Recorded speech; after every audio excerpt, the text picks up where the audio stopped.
Hello students, last video में हमने revisit किया था इरैशनल नंबर्स को। तो उसका एक पहला क्वेश्चन मैं आपको एक्सरसाइज 1.3 का करके दिखा देती हूँ। उसका एक एग्जाम्पल भी मैंने आपको कहा था कि आप खुद ट्राई कीजिएगा √3 वाला। आई होप वो हो गया होगा। अगर नहीं हुआ होगा तो भी आप इसको देखकर फिर से ट्राई कीजिएगा, फिर हो जाएगा। ठीक है। सो √5 को मुझे प्रूव करना है कि वो इरैशनल है। ठीक। सो मैं क्या करूंगी, मेरा सोल्यूशन वही होगा। मैं इसको लेट करती हूँ कि लेट √5 इज रैशनल। ठीक है। तो √5 को मैंने क्या ले लिया, a/b। ठीक। तो b √5 कितना आ गया, a। अब मैं स्क्वायरिंग कर दूं अगर दोनों तरफ, तो मुझे मिल जाएगा 5b² = a²। सो इससे मुझे क्या पता चला, दिस इम्प्लाइज 5 डिवाइड्स a²। ठीक है। तो अब मैं क्या कह सकती हूँ, a² को कर रहा है तो इट ऑल्सो डिवाइड्स a। कैसे, थ्योरम थी मेरी 1.3 जिसके थ्रू ये प्रूव होता है। ठीक है। तो मैं ले सकती हूँ कि a = 5c ले लिया फॉर सम इंटीजर c। अब मैं इसको ले लेती हूँ 1, नहीं इसको लेती हूँ 1 और इसको लेती हूँ 2।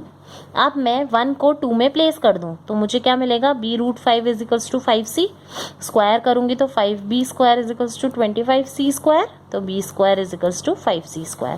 तो इसका मतलब क्या हो गया कि 5 डिवाइड कर रहा है किसको, b² को भी। ठीक है। अच्छा, एक और चीज स्टेप मिस हो गया मेरा छोटा सा, कि मैंने क्या किया था, बेसिकली इनिशियली मैंने √5 को p/q लेना था। अब मैंने जब इसको p/q लिया और इन दोनों का मान लो एक कॉमन मल्टीपल था, तो कॉमन फैक्टर था, मान लो वो था f। तो a × f और b × f, मैंने f से f काट दिया, तब वो a/b आया था, जहां पर a और b क्या है, कोप्राइम है। ठीक है। तो ये चीज प्रूव हुई थी। अब जब मैं 5 को दिखा रही हूँ b² को डिवाइड कर रहा है, इसका मतलब 5 डिवाइड्स b, सेम थ्योरम से। तो इसका मतलब मैं क्या लिख सकती हूँ, b = 5c। तो इससे मुझे क्या मिल गया, ये सेकेंड और थर्ड इक्वेशन से मुझे क्या मिलता है कि a और b का कॉमन फैक्टर क्या है, 5। जबकि हमने क्या प्रूव किया था कि ये तो कोप्राइम है, कोई कॉमन फैक्टर होना ही नहीं चाहिए। प्रूव किया था ना ये। तो इससे ये क्लियर हो गया बेसिकली। ये आपने देखा ना, मैंने क्या किया था, मैंने √5 को रैशनल लिया था तो p/q लिया। अब मैंने इनका एक कॉमन फैक्टर था, मान लो f, तो a × f b × f रख के मैंने f को काट दिया, तब मेरे को मिला a/b। So this denotes that a/b को प्राइम है ना। मतलब अब इन दोनों के पास कोई कॉमन फैक्टर नहीं बचा, बिल्कुल सिंप्लीफाई कर दिया मैंने। और जबकि यहाँ पर मुझे क्या दिख रहा है कि a और b दोनों का कॉमन फैक्टर क्या है, 5। ठीक है। सो इसका मतलब ये क्या हो गया, एक दूसरे को कॉन्ट्राडिक्ट कर गई फैक्ट्स। तो इसका मतलब √5 इज इरैशनल। ठीक है। अब हम नेक्स्ट देखते हैं, इसमें क्या है, revisiting rational numbers and their decimal expansions. Revisiting rational numbers and their decimal expansions. ठीक है। सो इसमें भी 3 थ्योरम्स हैं।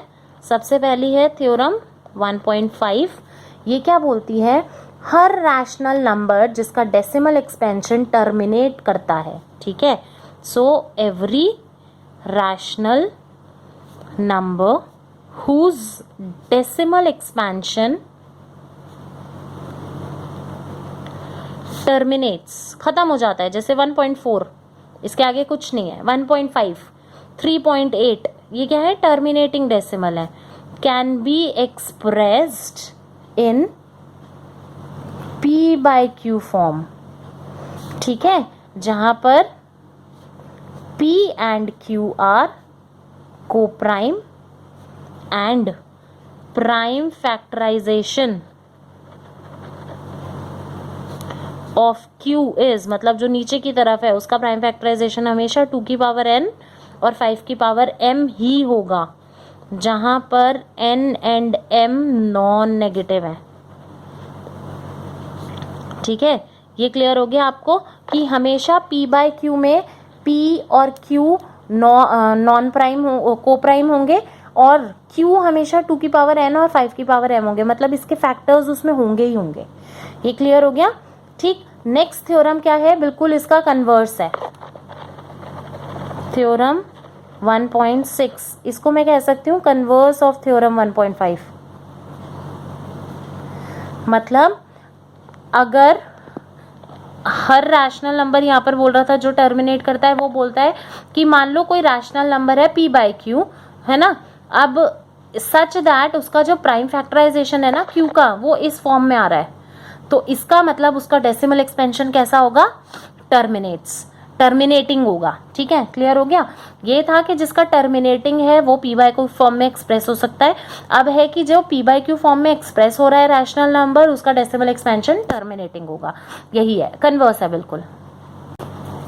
नेक्स्ट थ्योरम कहती है थ्योरम 1.7, ये कहती है कि मान लो x है कोई नंबर p by Q, just such that p and q are coprime मतलब ये एक रैशनल नंबर है, ठीक है, सच दैट जो प्राइम फैक्टराइजेशन है ना q का, वो it is not equal to 2 की पावर n एंड 5 की पावर m। सो ऐसे डेसिमल एक्सपेंशन जो है वो होते हैं नॉन टर्मिनेटिंग रिपीटिंग। ठीक है, मतलब p बाय क्यू फॉर्म में लिखा तो जा रहा है और ये को प्राइम भी है, लेकिन ये रैशनल नंबर भी है, इसका डेसिमल एक्सपेंशन कैसा होगा, नॉन टर्मिनेटिंग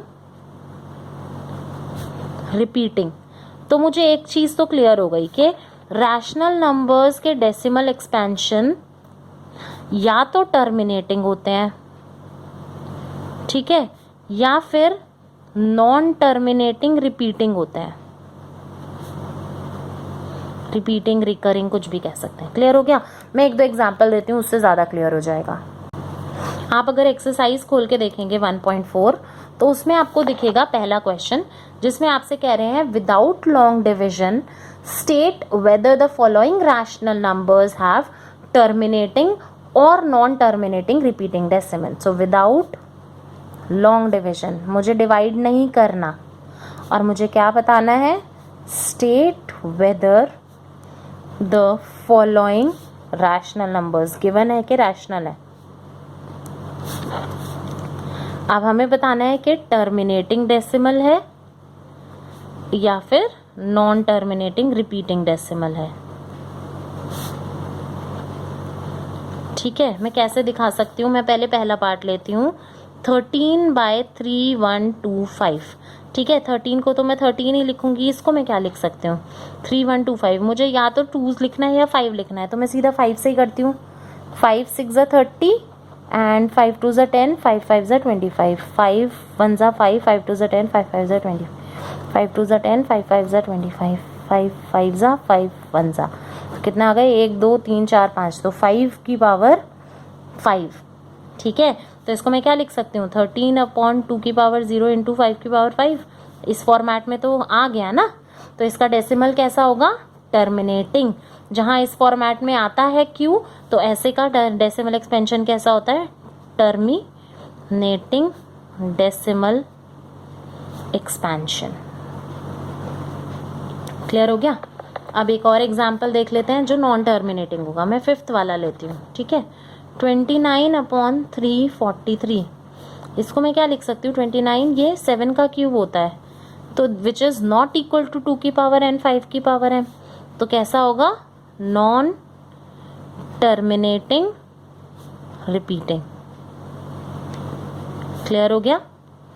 ठीक है, अब अगला क्वेश्चन क्या है, write down the decimal expansions of those rational numbers having terminating decimal.